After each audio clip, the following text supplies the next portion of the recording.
Picture yourself standing on the Mediterranean shore at dawn, where gentle waves lap against weathered stones that have witnessed millennia of human passage. The water stretches endlessly toward the horizon, its surface catching the first golden rays of sunlight like scattered coins. But beneath this tranquil scene lies a profound mystery that has haunted archaeologists, historians, and dreamers for generations. The sea holds secrets in its depths, entire worlds that once thrived under open skies, where children played in bustling marketplaces, and priests offered prayers to forgotten gods. These are not merely the ruins of known civilizations that succumbed to the waves, but something far more tantalizing: the possibility of cultures so ancient, so completely erased by rising waters, that they exist now only as whispers in myth and fragments in geological memory. Consider the weight of what the ocean conceals. Every tide that rolls in carries with it the dust of vanished cities, the remnants of libraries whose scrolls dissolved into salt and silence. Every wave that retreats might expose for just a moment a carved stone or pottery shard that speaks of lives lived in a world we can barely imagine. The Mediterranean alone has swallowed coastlines that once supported thriving communities, their stories now told only in the language of shifting sand and coral-encrusted foundations. As you stand there, feeling the spray on your face and hearing the eternal rhythm of water against land, remember that this same ocean was once hundreds of feet lower. Where fishing boats now bob peacefully, there may have been forests, rivers, and settlements of remarkable sophistication. The horizon you see might once have been merely the edge of a fertile plain, dotted with temples whose builders understood astronomy and engineering in ways that challenge our assumptions about the deep past. The morning mist rises from the water like the ghosts of these drowned worlds, carrying with it questions that may never be fully answered. What knowledge was lost when the ice caps melted and the seas reclaimed the land? What stories of human ingenuity and spiritual wisdom now lie buried beneath tons of sediment and seawater? The ocean keeps its secrets well, but it also offers tantalizing glimpses of truths that could reshape our understanding of civilization itself. Throughout history, humanity has been drawn to tales of vanished realms, like moths to flame. These stories possess a magnetic quality that transcends cultures and epochs, suggesting something deeper than mere fantasy at work in our collective imagination. From Plato's Atlantis to the Celtic legends of Lyoness, from the biblical accounts of antediluvian cities to the Hindu descriptions of Dvaraka beneath the Arabian Sea, the theme of civilizations claimed by water appears with startling consistency across the globe. This fascination runs deeper than simple storytelling. It speaks to an ancestral memory, perhaps, of trauma encoded in our very DNA, the cellular recollection of communities that watched their world disappear beneath inexorably rising waters. Archaeological discoveries continue to validate what was once dismissed as pure mythology. The underwater city of Heracleion, lost for over 1,000 years, emerged from Egyptian waters to reveal colossal statues and temple foundations that proved the ancients' accounts were not mere fiction. The allure of these lost places lies partly in their perfection. Time and tide have washed away the mundane details of daily life, leaving only the mythic essence, the golden age before the fall, the wisdom before the forgetting, the harmony before the chaos. In our modern world of constant change and upheaval, there is something deeply appealing about civilizations that existed in a state of supposed balance with both nature and the divine. Yet beneath this romantic appeal lies a more unsettling truth. If entire cities could vanish so completely that they became legend, what else might history have overlooked? The mainstream archaeological timeline, with its neat progression from hunter-gatherers to farmers to city builders, assumes a linear development of human capability. But what if this progression was not the first of its kind? What if earlier cycles of civilization rose and fell, leaving only trace memories embedded in flood myths and creation stories? The search for these lost worlds has become more than academic curiosity. It has become a quest to understand the full scope of human achievement and the fragility of our own civilization. Every underwater excavation, every deep-sea survey, every analysis of ancient sediments carries the potential to rewrite textbooks and challenge fundamental assumptions about who we are and where we came from. The accepted narrative of human history offers a comforting sense of order and progress. We learn of humanity's steady march from crude stone tools to bronze implements, from simple farming communities to complex urban centers, from oral traditions to written literature. This timeline, supported by countless archaeological discoveries and carbon-dated artifacts, presents civilization as a recent development, bright flame that began flickering only within the last few thousand years against the vast darkness of prehistoric time. But comfort and truth are not always companions. The orthodox historical model, while supported by abundant evidence, may be telling only part of a much larger story. It relies heavily on what has survived the ravages of time, weather, and geological upheaval. Stone endures where wood rots, metal corrodes where papyrus crawls, and highland settlements persist where coastal cities drown. The archaeological record, therefore, may be inherently biased towards certain types of cultures and locations, while remaining silent about others that chose different materials, different environments, or simply suffered different fates. The absence of evidence, as archaeologists are fond of saying, is not evidence of absence. This principle becomes particularly relevant when considering the possibility of prehistoric civilizations that might have developed along ancient coastlines that now lie beneath hundreds of feet of seawater. If such cultures existed and thrived in the fertile river deltas and continental shelves exposed during the last ice age, their remains would be virtually inaccessible to conventional archaeology. Consider how much of our own civilization would survive a similar catastrophe. Our cities of glass and steel would crumble. Our digital libraries would vanish. Our plastic monuments would eventually degrade. Future archaeologists might find scattered remnants, perhaps some pottery, metal tools, stone foundations, but would they recognize the full complexity of our society? Or would they, like us looking backward, assume that earlier peoples were simpler, less capable, less connected to the mysteries of existence? The temptation of mystery lies not in abandoning scientific rigor, but in acknowledging the limitations of what we know. It invites us to consider that human ingenuity and spiritual insight might be far older than our current models suggest. It asks whether the sophisticated understanding of astronomy, mathematics, and engineering displayed in ancient monuments worldwide might represent not the beginning of such knowledge, but perhaps its culmination after long ages of development we can no longer trace. Journey back in time 10,000 years, when the world wore a different face and the Sahara Desert bloomed like an immense garden. During what scientists call the African Human Period, this vast expanse, now known for its merciless dunes and scorching emptiness, was instead a green savanna laced with rivers, dotted with lakes, and teeming with life. Hippos wallowed in waters where today only sand moves with the wind. Elephants trumpeted across grasslands where now only the occasional desert fox leaves tracks in the endless dune fields. This dramatic transformation was not a gradual shift spanning millennia, but a relatively rapid climate oscillation driven by changes in Earth's orbital cycles.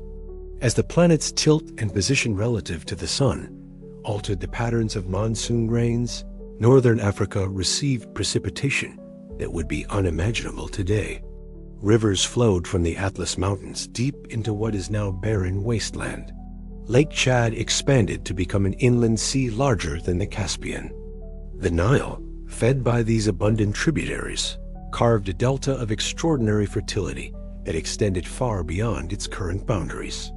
In such an environment, human communities would have flourished along countless waterways and lake shores. Archaeological evidence already confirms the presence of sophisticated fishing cultures, with elaborate bone harpoons and pottery decorated with aquatic motifs found deep in areas that have been desert for thousands of years. But if the climate supported such abundance, why should we assume these communities remained small and nomadic?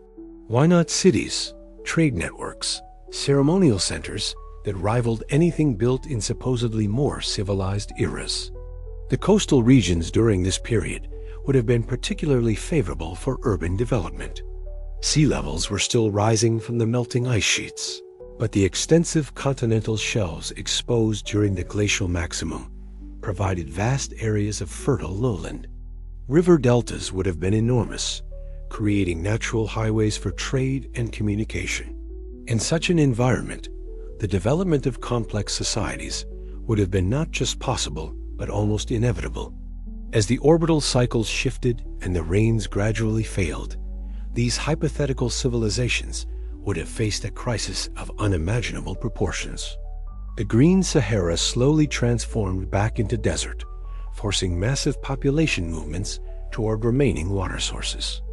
Many would have migrated toward the Nile Valley, carrying with them whatever knowledge and traditions they could preserve.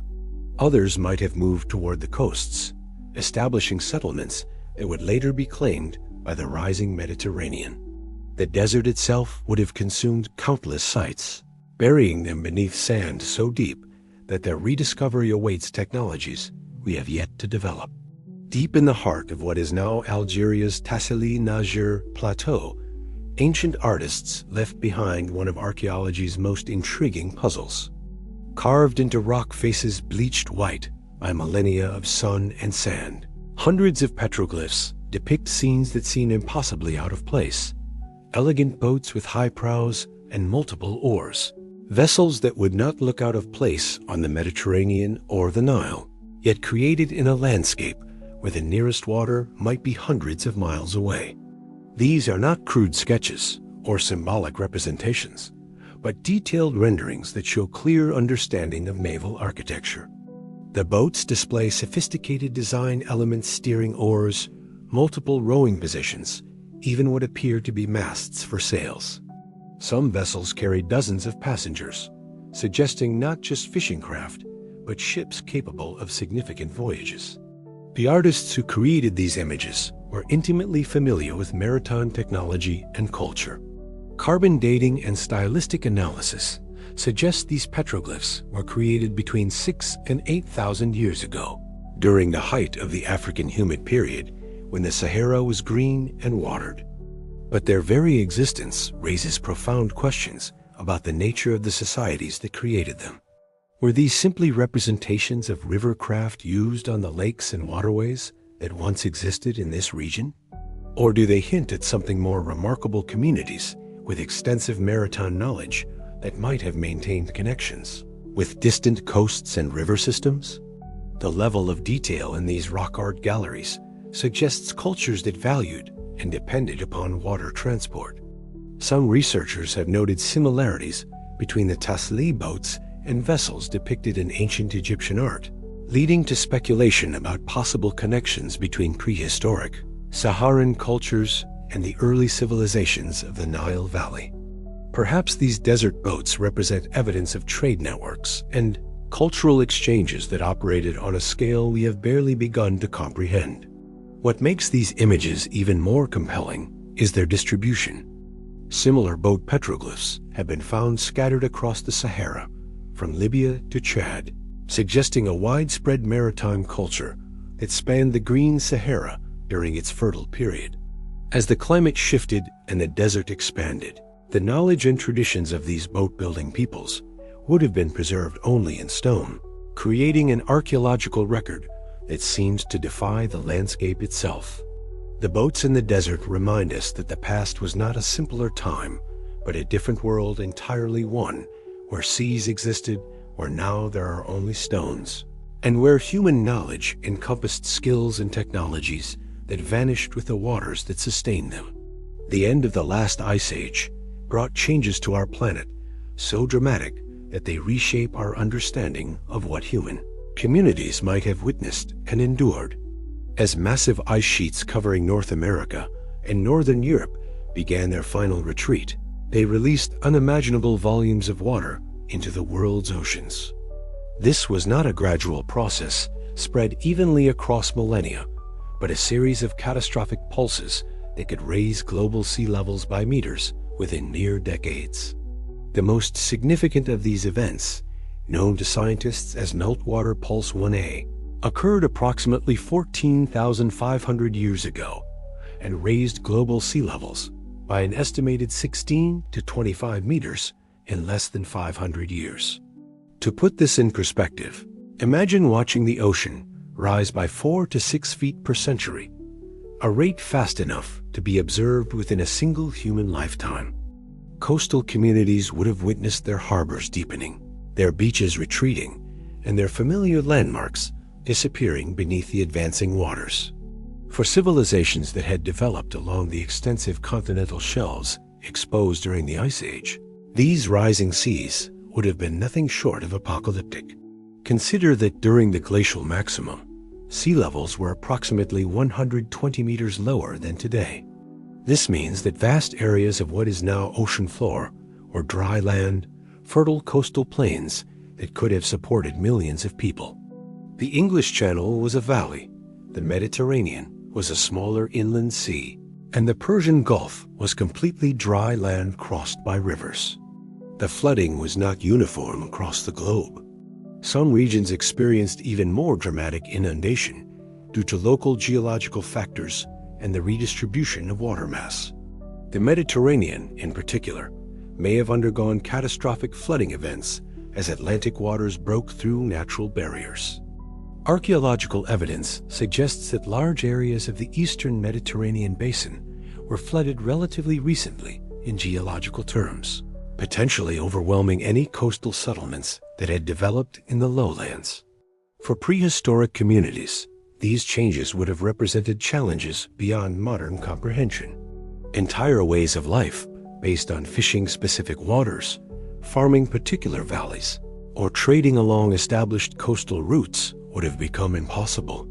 The rising waters would have forced massive population movements, the abandonment of sacred sites, and the loss of agricultural lands that had sustained communities for generations. Those who survived would have carried with them memories of drowned worlds that would eventually transform into the flood myths found in cultures worldwide.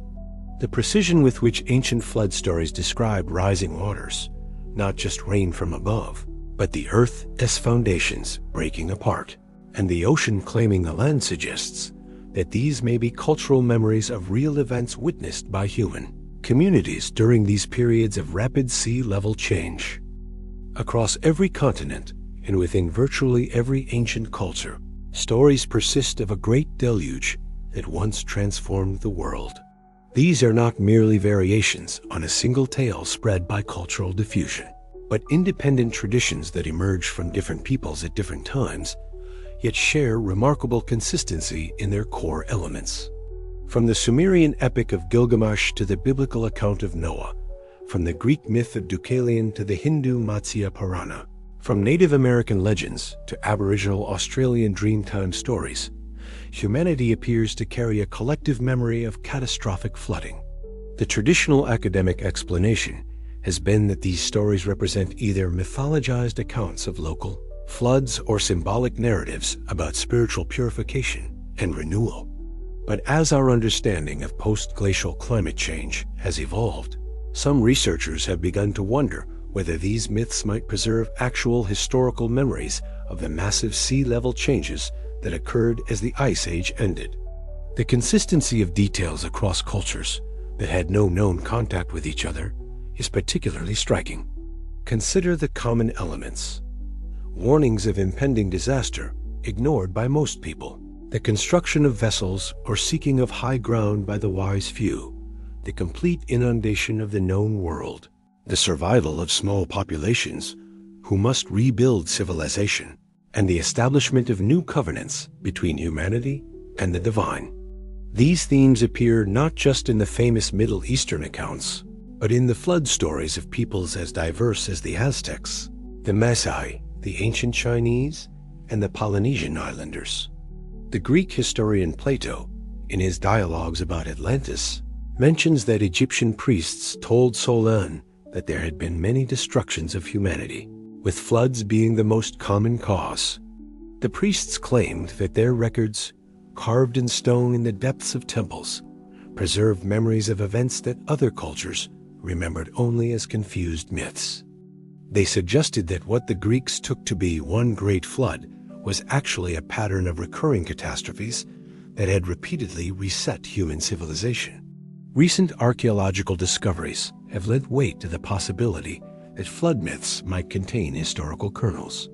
The sudden flooding of the Black Sea basin around 7,500 years ago, when the Mediterranean broke through the Bosphorus and turned a freshwater lake into a saltwater sea, may have displaced thousands of people and given rise to flood legends that spread across Europe and Asia. Similar catastrophic flooding events have been identified in other regions, including the rapid filling of the Persian Gulf and the inundation of vast areas of Southeast Asia. What makes these mythological accounts particularly intriguing is their frequent mention of lost wisdom and vanished civilizations. Many flood stories describe not just the destruction of life, but the loss of knowledge, the drowning of libraries, the disappearance of skilled craftsmen and wise teachers. If these stories preserve actual memories, they suggest that the rising seas claimed not just lives and land, but entire cultural traditions whose sophistication we may have greatly underestimated. 7,500 years ago, a natural dam that had held back the Mediterranean Sea for millennia finally gave way under unrelenting pressure. The Bosphorus, the narrow strait that today separates Europe from Asia, was breached in what may have been one of the most dramatic geological events witnessed by human civilization. In a matter of months, perhaps even weeks, the rising waters of the Mediterranean came roaring through this gap with the force of 200. Niagara Falls transforming the Black Sea from a freshwater lake into the saltwater sea we know today. The scale of this catastrophe defies easy comprehension. The Black Sea basin, which had been a fertile valley dotted with lakes and crossed by rivers, was suddenly inundated by waters that rose at a rate of 6 inches per day. Coastal communities that had existed for generations along the shores of the freshwater lake would have had no time to adapt or relocate. Within months, an area roughly the size of Florida was permanently submerged, taking with it any evidence of the peoples who had called this region home. Archaeological evidence recovered from the deepest parts of the Black Sea confirms this dramatic transformation. Ancient beaches, river channels, and freshwater deposits have been found hundreds of feet below the current surface, precisely where they would be expected if the flooding scenario is correct. Even more remarkably, the anoxic conditions in the deep Black Sea have preserved organic materials that would have long since decayed elsewhere, creating a unique time capsule of the pre-flood environment. The human impact of this event would have extended far beyond the immediate flood zone. Thousands of survivors would have fled in all directions, carrying with them accounts of their homeland's destruction. Some may have migrated toward the developing civilizations of Mesopotamia, contributing to the flood narratives that would eventually be recorded in cuneiform tablets. Others might have moved westward into Europe or eastward into Asia, spreading their stories and perhaps their skills to communities that had never experienced such devastation. The parallels between the Black Sea flooding and the accounts preserved in ancient literature are striking. The suddenness of the inundation, the complete transformation of the landscape, the displacement of established communities, all echo themes found in flood myths from cultures across the region. Some researchers have suggested that this event, rather than any Middle Eastern flood, might be the historical foundation for stories that would eventually evolve into the Epic of Gilgamesh and the biblical account of Noah's Ark. If the Black Sea catastrophe could erase all evidence of thriving communities in a matter of months, similar events could have occurred elsewhere as sea levels rose and natural barriers gave way. The Mediterranean itself may have experienced comparable flooding as glacial lakes burst their dams and sent torrents of fresh water into the basin. Each such event would have represented not just a local disaster, but a reset of human development in the affected region. Along the rugged coastlines of northern Australia, Aboriginal elders still tell stories that would be dismissed as impossible if they came from any other source. These are not vague creation myths or symbolic narratives, but detailed geographical accounts describing landscapes that vanished beneath the waves thousands of years before written history began. The stories speak of freshwater springs that once bubbled up from dry land, of rivers that flowed across plains now covered by ocean, of hunting grounds and sacred sites that exist today only in the realm of ancestral memory. What makes these oral traditions remarkable is their accuracy. When researchers began using sonar mapping and underwater surveys to explore the continental shelf around Australia, they discovered features that matched the Aboriginal descriptions with startling precision. Ancient riverbeds carved into the seafloor, exactly where the stories said they should be. Freshwater springs still active beneath the waves, just as the elders had described. Submerged ridges and valleys that corresponded to the songlines and dreaming tracks that had been passed down through countless generations. Carbon dating and sea level reconstruction confirm that these landscapes were indeed dry land during the last ice age, when ocean levels were more than 400 feet lower than today.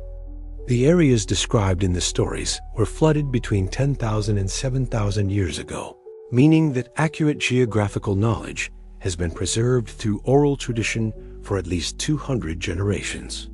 This represents one of the longest-running cultural memories documented anywhere in the world, demonstrating that human communities can maintain precise historical information across spans of time that dwarf written records. The implications extend far beyond Australia. If Aboriginal cultures could preserve such detailed knowledge of drowned landscapes for 7 millennia, what might other ancient traditions remember about their own lost homelands?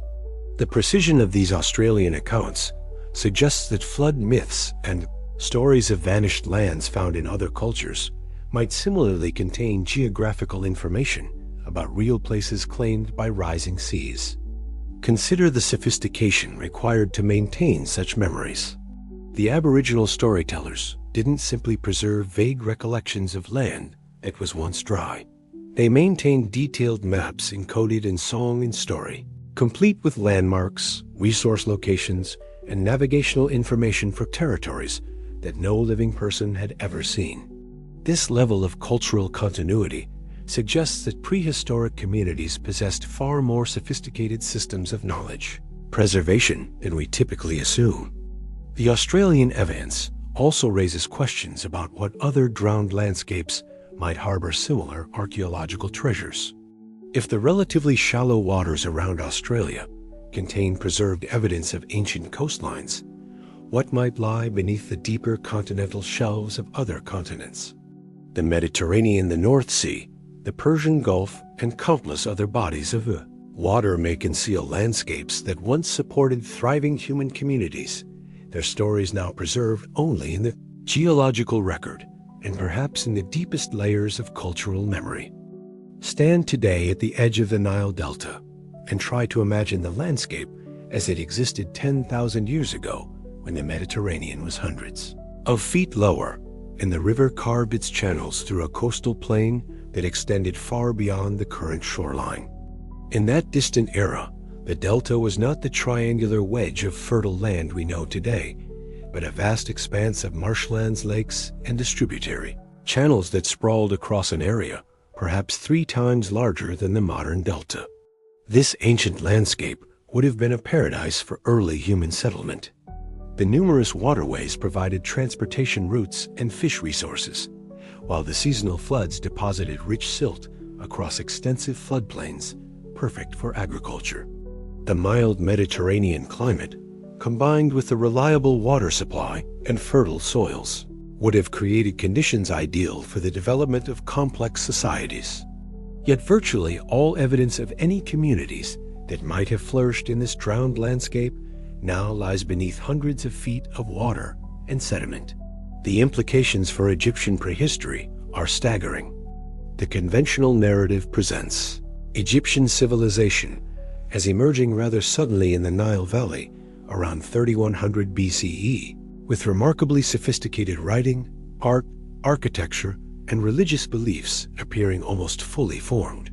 But what if this apparent sudden flowering was actually the culmination of thousands of years of cultural development that occurred, primarily in the now submerged Delta region? What if the birth of Egyptian civilization was actually its migration to higher ground as rising seas claimed its original homeland? Recent underwater surveys have revealed tantalizing glimpses of what might lie hidden beneath the Mediterranean waters off the Egyptian coast. Sonar mapping has identified numerous geometric anomalies on the seafloor structures that appear too regular to be natural formations, yet lie far too deep to have been built after the Ice Age ended. Some of these features show clear signs of artificial construction, with right angles, parallel lines, and rectangular enclosures that suggest architectural planning. The ancient Egyptians themselves may have preserved memories of this drowned world.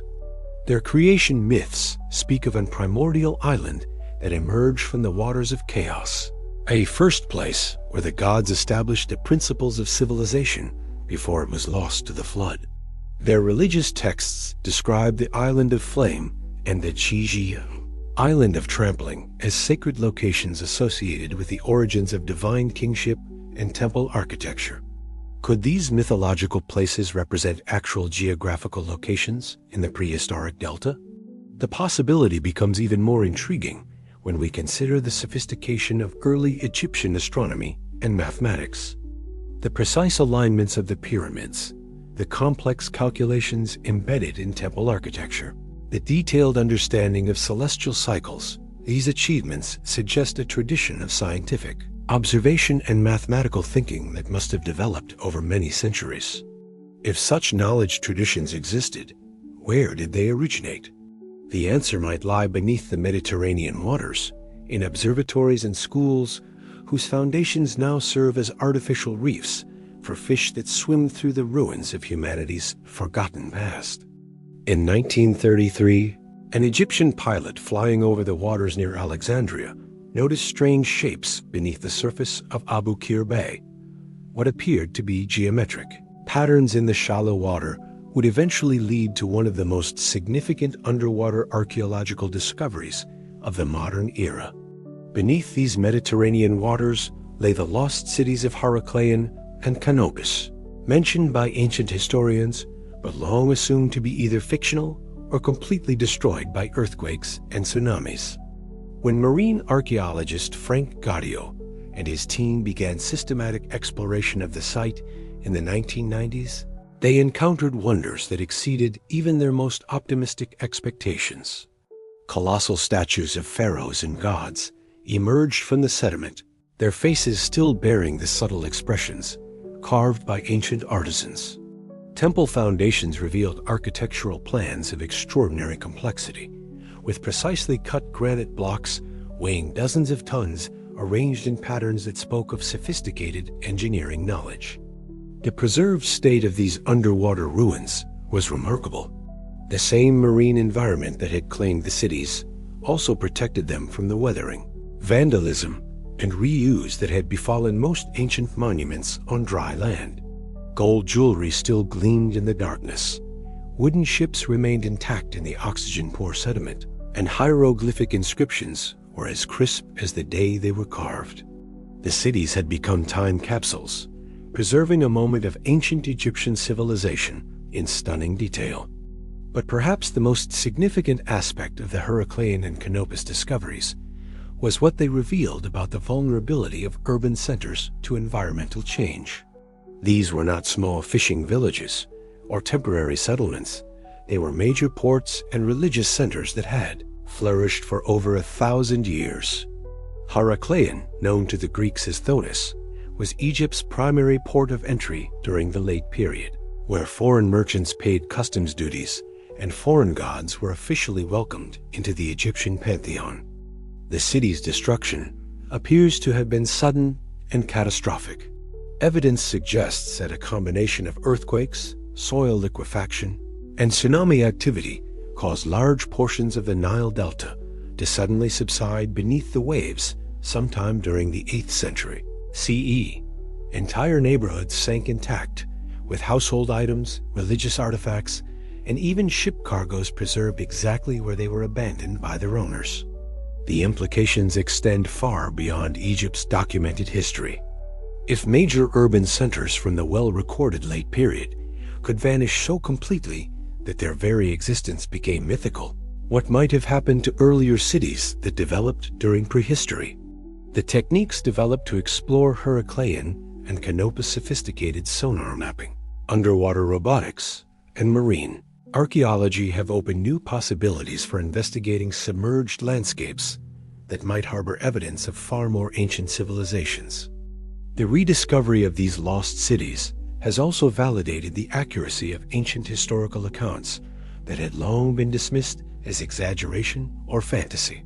Classical authors like Herodotus and Strabo provided detailed descriptions of these ports that archaeologists once assumed were literary embellishments. The underwater discoveries proved that the ancient historians were remarkably accurate, raising the possibility that other, mythical, locations mentioned in classical sources might also represent real places waiting to be rediscovered beneath the waves. No discussion of drowned civilizations can avoid the shadow cast by Plato's Atlantis, perhaps history's most famous lost world. For over 2 millennia, this account has inspired countless expeditions, theories, and debates about whether the philosopher was recording genuine historical tradition or creating an elaborate allegory for political instruction. The story, as told in the dialogues Timaeus and Critias, describes a powerful maritime civilization that existed 9,000 years before Plato's time, ultimately destroyed in a single day and night of earthquakes and floods. The conventional scholarly view has long held that Atlantis was purely fictional, a philosophical device Plato created to illustrate his ideas about ideal societies and their inevitable corruption. The details of the story, the concentric circular canals, the abundance of precious metals, the advanced technology, the eventual hubris that led to divine punishment all serve the narrative purposes of Plato's broader philosophical project. Yet this interpretation, while reasonable, may overlook the possibility that even fictional stories can preserve kernels of historical memory. Consider the context in which Plato claimed to have learned the Atlantis story. According to his account, the tale came from Solon, the great Athenian lawgiver who had heard it from Egyptian priests during his travels in the Nile Delta. These priests claimed to possess records, carved in stone, that preserved the memory of many catastrophes that had befallen humanity, including floods, earthquakes, and other disasters that had repeatedly destroyed civilizations and forced survivors to rebuild from scattered remnants. The Egyptian setting for this tale is particularly intriguing given what we now know about the Mediterranean as underwater archaeology. Egyptian priests would indeed have been among the most likely people in the ancient world to possess long-term historical records, and their temples along the delta would have been repositories for traditions stretching back thousands of years. If memories of prehistoric civilizations destroyed by rising seas were preserved anywhere, the temples of Egypt would be the logical place to find them. The time frame Plato assigns to Atlantis 9,000 years before his own era places the civilization's destruction around 9,600 BCE, precisely during the period of rapid sea level rise following the last ice age. This timing coincides remarkably well with meltwater pulse 1a and other catastrophic flooding events that would have inundated coastal civilizations worldwide. Whether by coincidence or preserved memory, Plato's site aligns with a period when rising seas would indeed have been capable of destroying maritime civilizations. Rather than seeking a specific location for Atlantis, perhaps we should consider the story as a cultural memory of a type of civilization coastal, maritime, technically sophisticated, that would have been particularly vulnerable to the environmental catastrophes of the post-glacial period. The Atlantis narrative might represent not one specific lost city, but a collective memory of many such places that vanished beneath the waves as the Ice Age ended and the oceans reclaimed vast areas of previously inhabited land.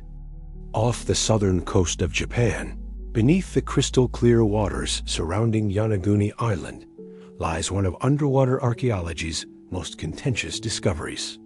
In 1987, local dive operators encountered what appeared to be a massive stone structure featuring sharp right angles, flat surfaces, and what looked unmistakably like carved steps leading to platform surfaces.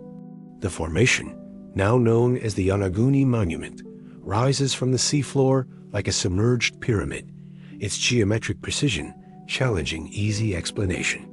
The structure stretches over 500 feet in length and rises nearly 80 feet from the ocean floor, displaying features that seem to defy natural formation processes.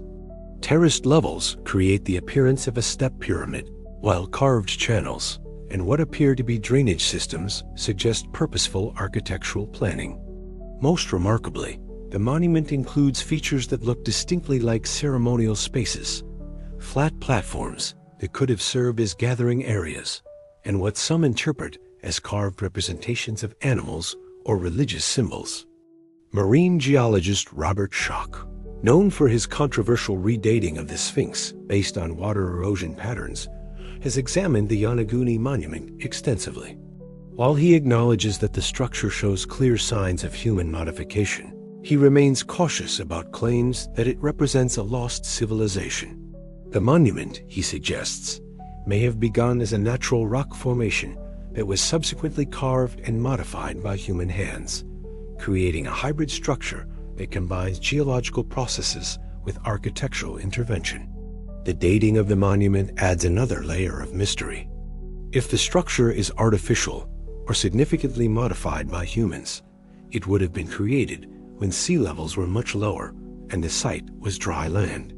Based on post-glacial sea level curves, the area around Yonaguni would have been submerged approximately 12,000 to 10,000 years ago, placing any human construction in a time period before the development of complex societies according to conventional archaeological timelines.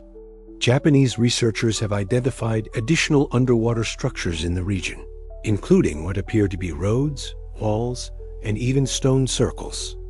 These discoveries have led some to propose that an entire prehistoric civilization once flourished in the area that is now the East China Sea.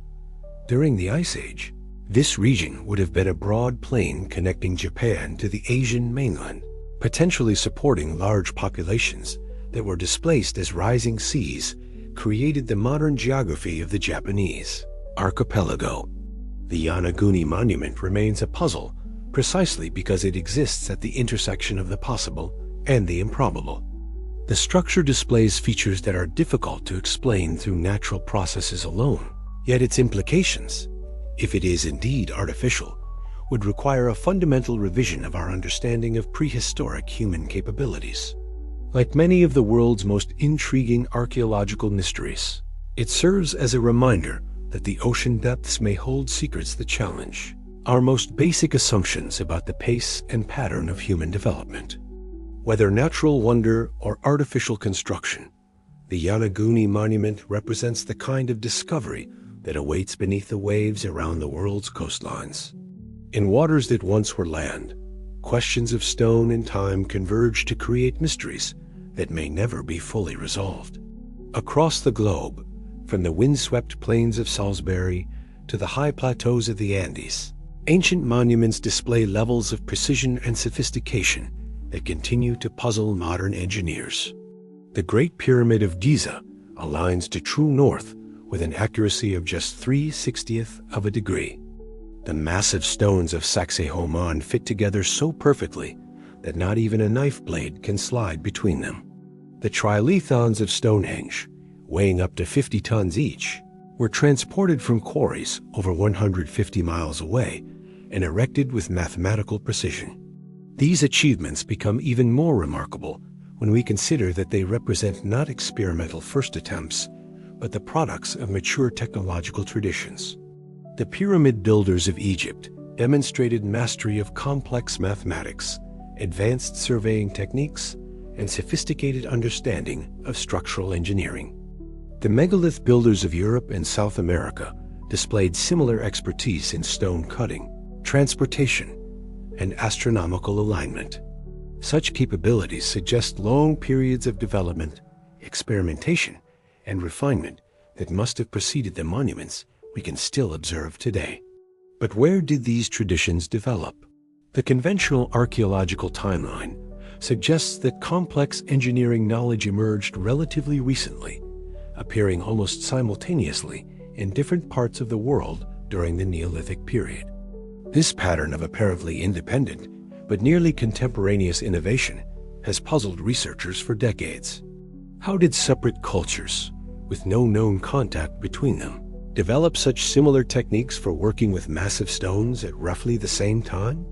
One possibility is that these visible monuments represent not the beginning of sophisticated engineering traditions, but their migration to inland locations as coastal workshops and training centers were claimed by rising seas. If advanced stone-working techniques were first developed in coastal regions during the late Ice Age, the flooding of these areas would have forced skilled craftsmen to relocate to higher ground, carrying their knowledge to the locations where we find the surviving monuments today. The underwater discoveries off Egypt's coast lend credence to this theory. The submerged ruins of Heracleion and other delta cities reveal stone cutting and architectural techniques that match the quality of monuments built on dry land.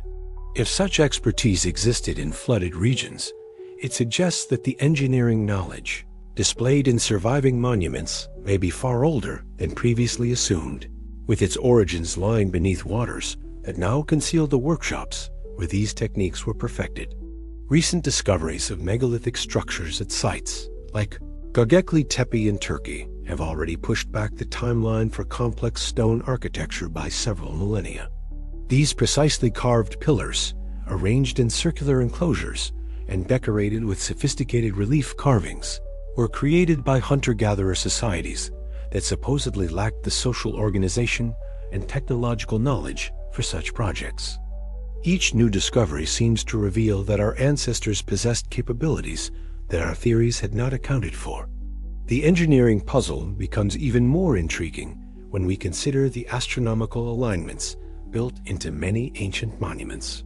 The builders of these structures demonstrated detailed knowledge of celestial mechanics, precession cycles, and mathematical relationships that allowed them to encode cosmic information in stone.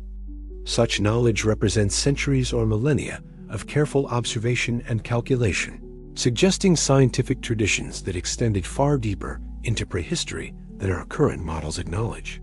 In the Egyptian desert, about 100 kilometers southwest of Abu Simbel, stands one of the world's most enigmatic archaeological sites. Nabta Playa, a remote location now marked only by scattered stone circles and mysterious megalithic alignments, was once the center of what may have been humanity's oldest astronomical observatory.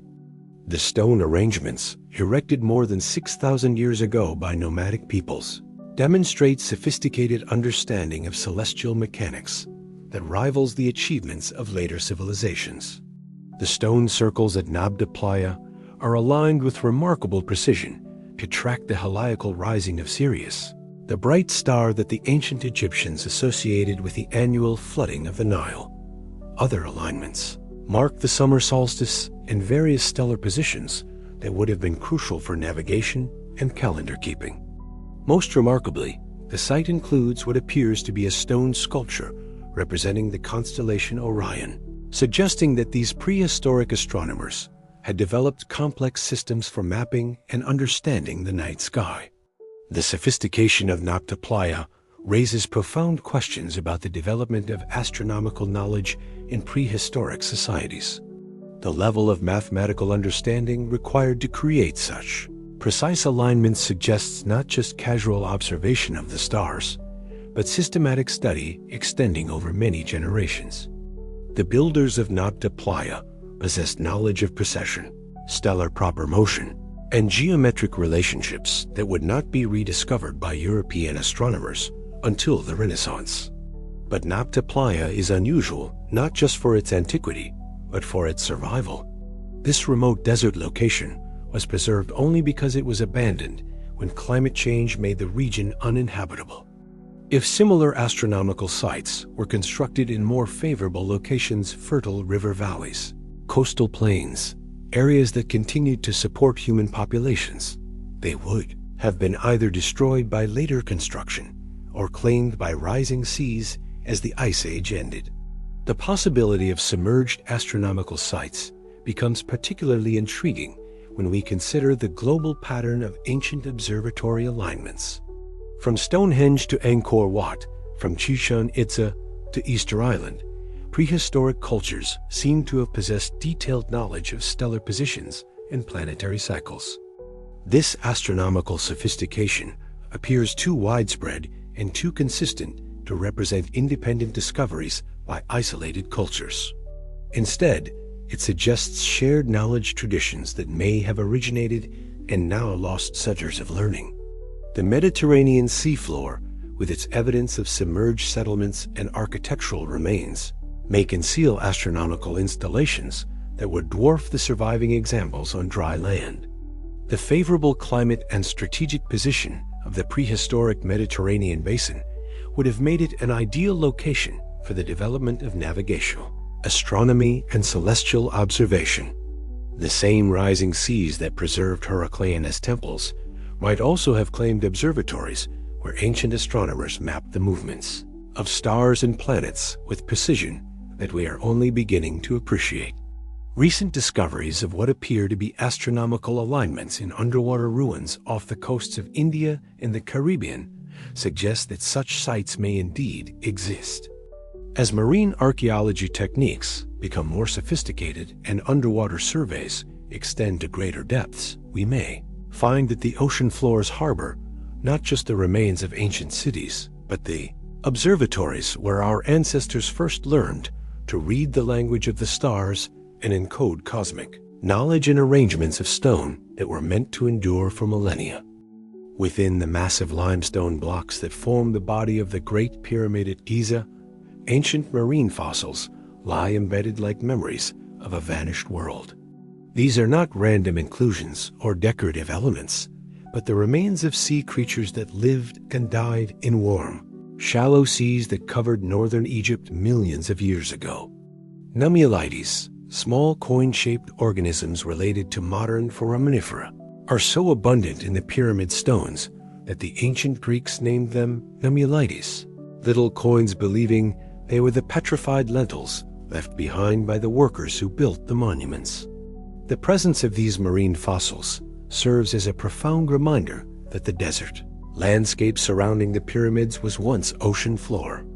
The limestone from which the pyramids were constructed was formed from the compressed remains of countless marine organisms that lived in the Tethys Sea, an ancient ocean that stretched across what is now the Mediterranean region. When tectonic forces lifted this seafloor to become dry land, they created the geological foundation upon which human civilization would eventually flourish. But the fossil record preserved in the pyramid stones tells a more complex story than simple geological uplift. Mixed among the marine fossils, researchers have identified specimens that suggest periods when the sea retreated and advanced multiple times across the region. These cycles of inundation and exposure would have created a landscape of constantly changing coastlines, river deltas, and marine environments that shaped the development of both geological formations and, potentially, human societies. The ancient Egyptians themselves seem to have been aware of the marine origins of their building materials. Hieroglyphic texts occasionally refer to the bones of the earth and the remains of the first waters in ways that suggest some understanding of the fossilized nature of their limestone. The choice to construct eternal monuments from stone that contained the remains of ancient life may have been deliberate, creating symbolic connections between the permanence of death and the cycles of natural transformation. The fossil-bearing limestone of the pyramids also provides a useful perspective on the timescales involved in both geological and human history. The nummulites embedded in the pyramid blocks lived and died approximately 50 million years ago, when the climate was much warmer and sea levels were dramatically higher than today. Yet these same stones were quarried and shaped by human hands only 4,500 years ago, creating monuments that have themselves become ancient, while the fossils within them represent incomparably deeper time. This layering of temporal perspectives, marine organisms from the Eocene epoch, human construction from the Old Kingdom, and our modern observations illustrates how the evidence for lost worlds can be hidden in plain sight. The pyramids stand as monuments, not just to human achievement, but to the perpetual transformation of landscapes and the persistence of evidence across unimaginable spans of time. In their fossil-bearing stones, we can read the history of ancient seas while contemplating the possibility that other seas more recent, but no less vanished, might have witnessed the rise and fall of civilizations whose remains now rest beneath the waves. The relationship between human civilization and climate change has always been one of both dependence and vulnerability. Throughout history, favorable climatic conditions have enabled the flourishing of complex societies, while rapid environmental shifts have repeatedly challenged human adaptability and cultural continuity. The archaeological record reveals a pattern of civilizations rising during stable climate periods and facing crisis or collapse when environmental conditions change beyond their capacity to adapt. The end of the last ice age represents perhaps the most dramatic example of climate acting as both destroyer and preserver of human cultures. As massive ice sheets melted and released their stored water into the world's oceans, sea levels rose by over 400 feet, permanently flooding vast areas of coastal lowland that had supported human communities for millennia. These rising waters destroyed countless settlements, agricultural systems, and cultural centers, forcing massive population movements and the abandonment of traditional ways of life. Yet the same catastrophic changes that destroyed coastal civilizations also created conditions that would foster the development of new cultural centers in different locations. The warming climate opened new regions to human settlement, while the flooding of coastal areas concentrated populations along major river systems, where they would develop the intensive agricultural systems that supported the first historically documented civilizations. The Nile Valley, Mesopotamia, the Indus Valley, and the Yellow River Basin all became centers of complex society, partly because climate refugees from drowned coastal regions brought their knowledge and skills to these newly favorable environments. The Sahara provides another striking example of climate's dual role as destroyer and preserver. During the African humid period, this region supported extensive grasslands, lakes, and river systems that sustained large human populations. Rock art galleries across the desert preserve evidence of sophisticated cultures that thrived in this green Sahara, developing advanced pottery traditions, astronomical knowledge, and complex social systems. When orbital cycles shifted and the rains failed, the desert became uninhabitable, forcing these peoples to abandon their homeland and migrate toward the Nile Valley and other remaining water sources. Paradoxically, the same climate change that drove these cultures from their homeland also preserved evidence of their achievements. The rapid desertification of the Sahara buried countless archaeological sites beneath protective layers of sand, creating a vast museum where future archaeologists will eventually uncover evidence of civilizations that flourished when the desert was green. Meanwhile, the descendants of these desert peoples carried their cultural traditions to the Nile Valley, where they would contribute to the emergence of Egyptian civilization. The ocean depths serve a similar preservational function for coastal cultures claimed by rising seas. The same waters that destroyed these settlements also protected their remains from erosion, weathering, and human disturbance.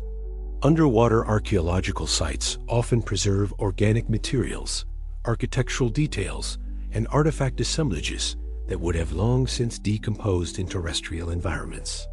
The marine environment that claimed these cultures has, in effect, transformed them into time capsules waiting for future discovery. Modern climate science reveals that such dramatic environmental shifts are not exceptional events, but recurring features of Earth's climatic system. Ice ages and interglacials, periods of drought and abundance, Episodes of rapid sea level change. These represent normal variations in planetary conditions that have repeatedly challenged human societies throughout prehistory and history. Understanding this pattern helps us appreciate both the resilience of human cultures and their fundamental vulnerability to environmental forces beyond their control. The ancient city of Alexandria, founded by Alexander the Great in 331 BCE, was once the jewel of the Mediterranean world, cosmopolitan metropolis where the wisdom of Greece, Egypt, and the broader ancient world converged in libraries, academies, and temples that represented the pinnacle of classical learning. Yet today, much of this legendary city lies submerged beneath the waters of Alexandria's eastern harbor. Its palaces, temples, and residential districts claimed by earthquakes, tsunamis, and the gradual subsidence that has affected much of the Nile Delta. Marine. Archaeologists working in Alexandria's harbor have recovered remarkable evidence of the city's submerged districts. Massive granite columns that once supported royal palaces now serve as anchoring points for modern fishing boats. Sphinx statues bearing the features of Ptolemaic rulers rest on the harbor floor alongside the remains of the famous Pharos Lighthouse, one of the 7 wonders of the ancient world. The underwater excavations have revealed not just isolated monuments, but entire urban neighborhoods, complete with street layouts, residential foundations, and the infrastructure of daily life in antiquity. The preservation of these underwater ruins is extraordinary. Alexandria's harbor provides a relatively sheltered marine environment where organic materials and architectural details have survived that would have long since disappeared on dry land. Wooden ship fittings retain their carved decorations, metal objects preserve their original forms, and even fragile items like glass vessels and ceramic lamps remain intact after more than a millennium beneath the waves. The submersion that destroyed the city also transformed it into one of the world's most remarkable underwater museums.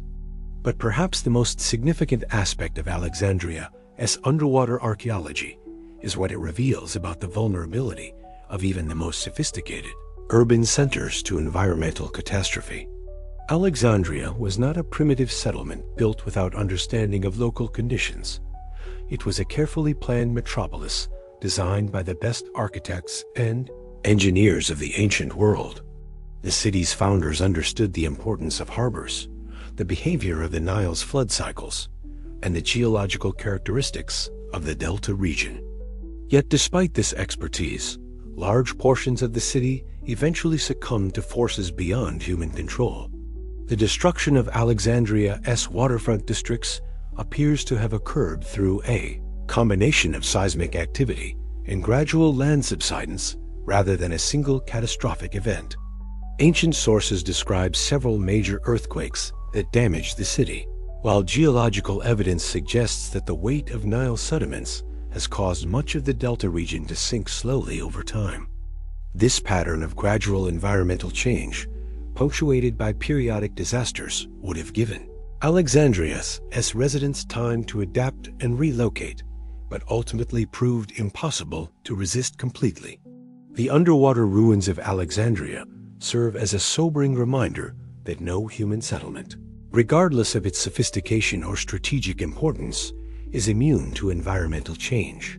If a city built with the full knowledge and resources of the classical world could lose significant portions of its territory to the sea, what might have happened to earlier settlements that lacked such advantages?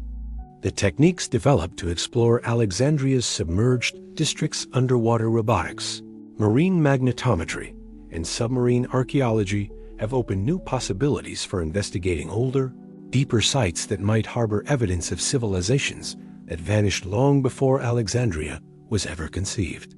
The ghosts beneath Alexandria whisper not just of classical antiquity's achievements, but of the perpetual dance between human ambition and natural forces that has shaped the rise and fall of cities throughout history.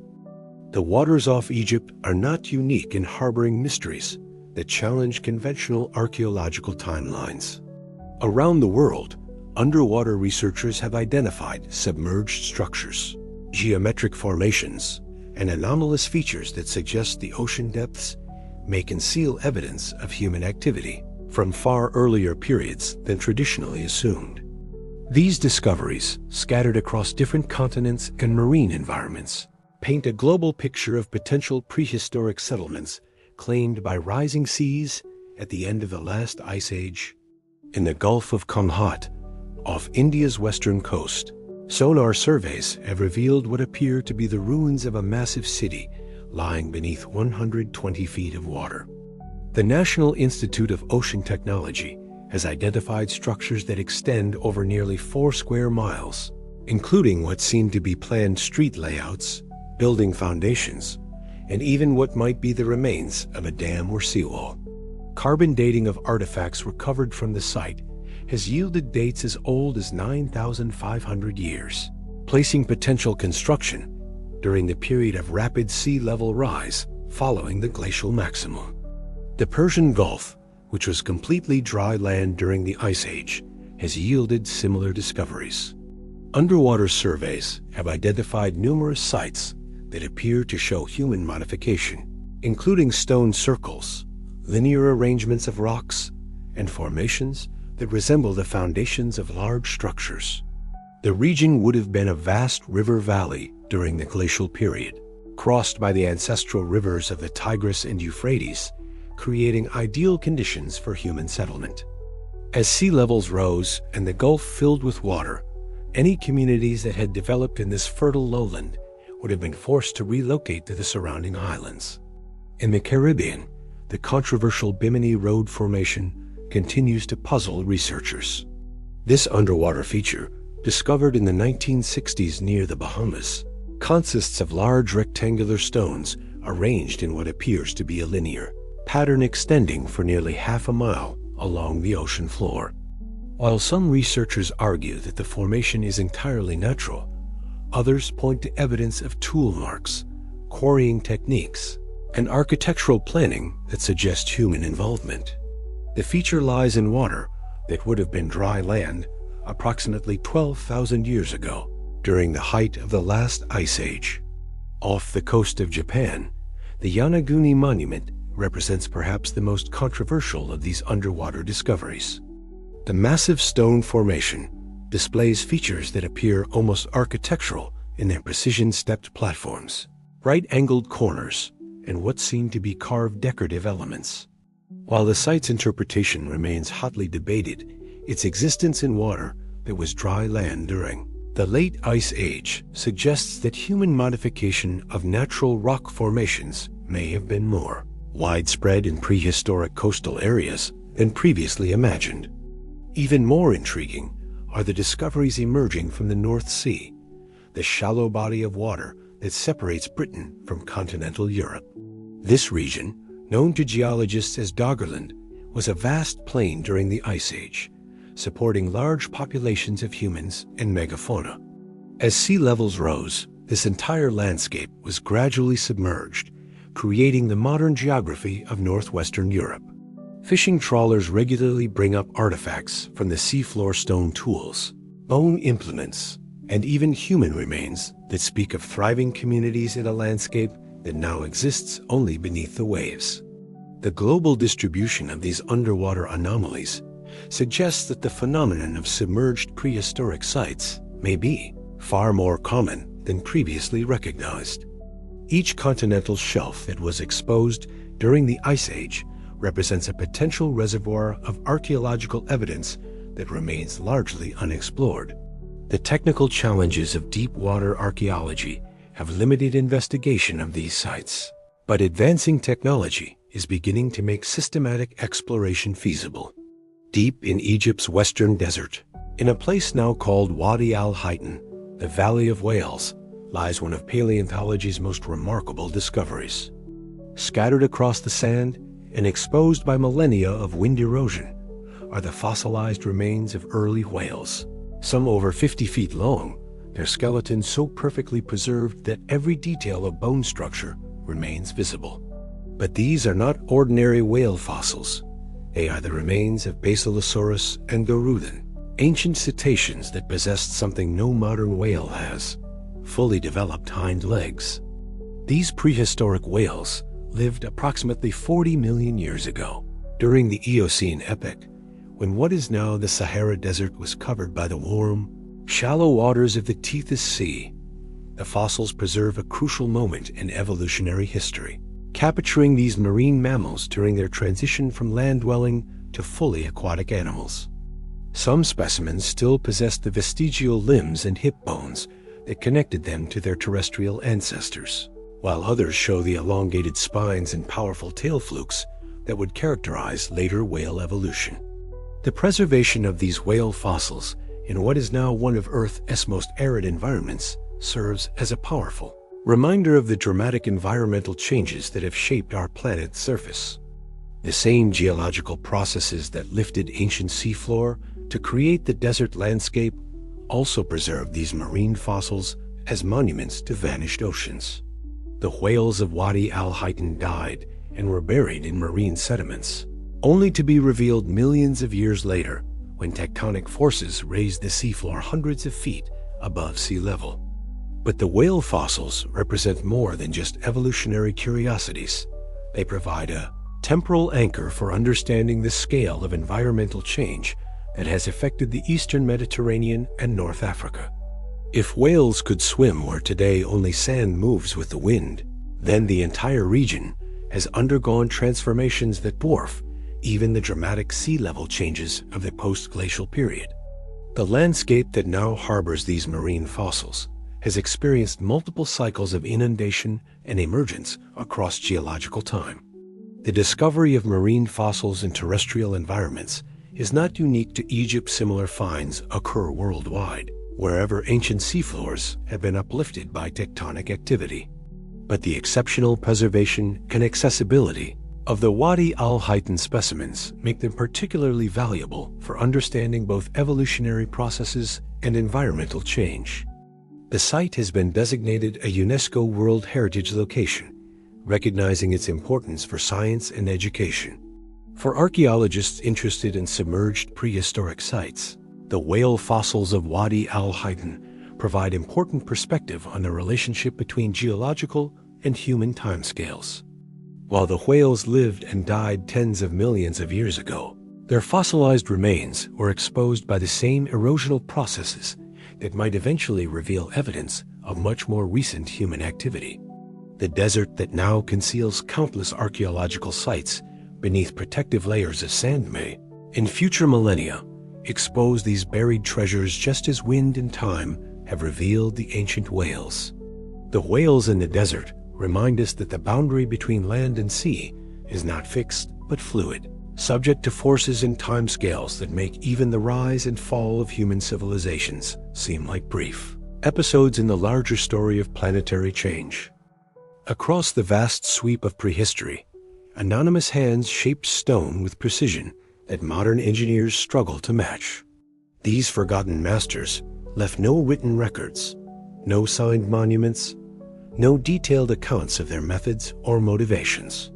Yet their achievements speak across millennia with a clarity that transcends language. Massive blocks fitted so perfectly that no mortar was needed. Astronomical alignments calculated with mathematical precision.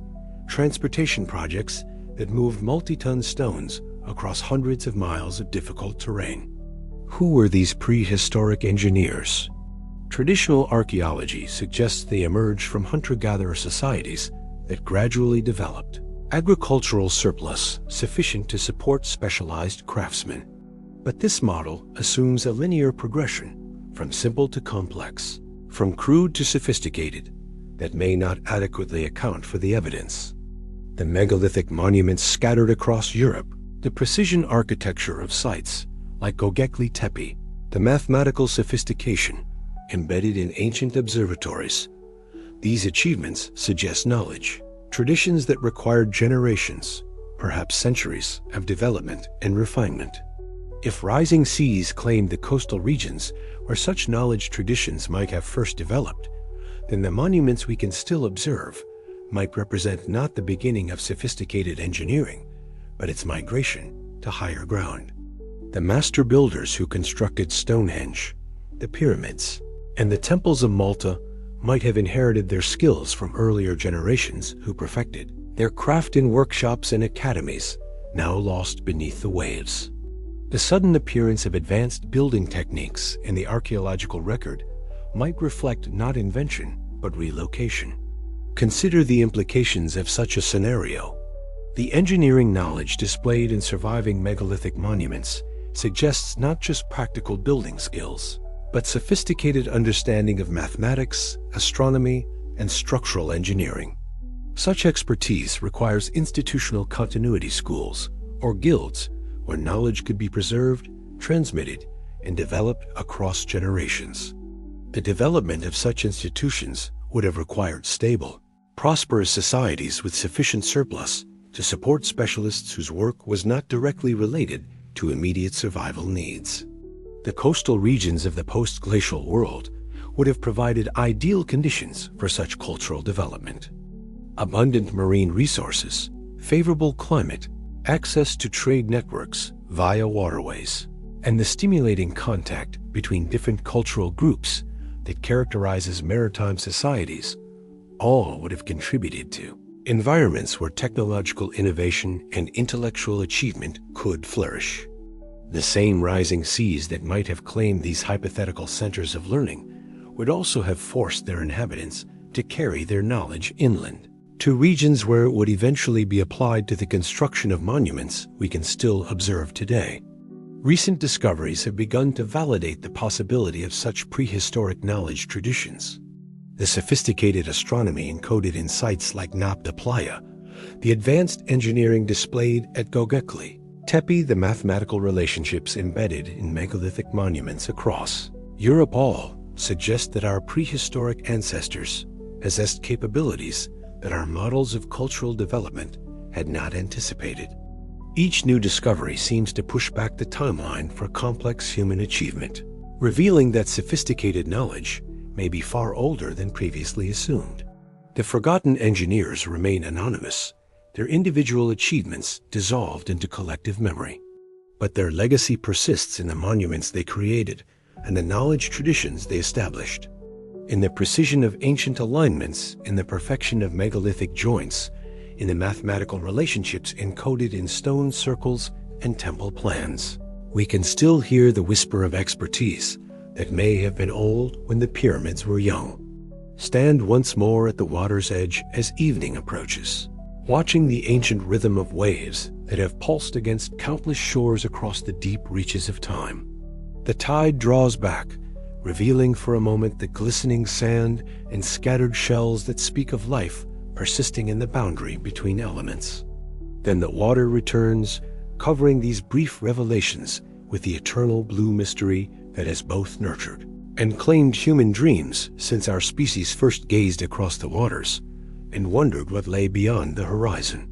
History, we have learned, is not a scroll written once and preserved unchanging in the archives of memory.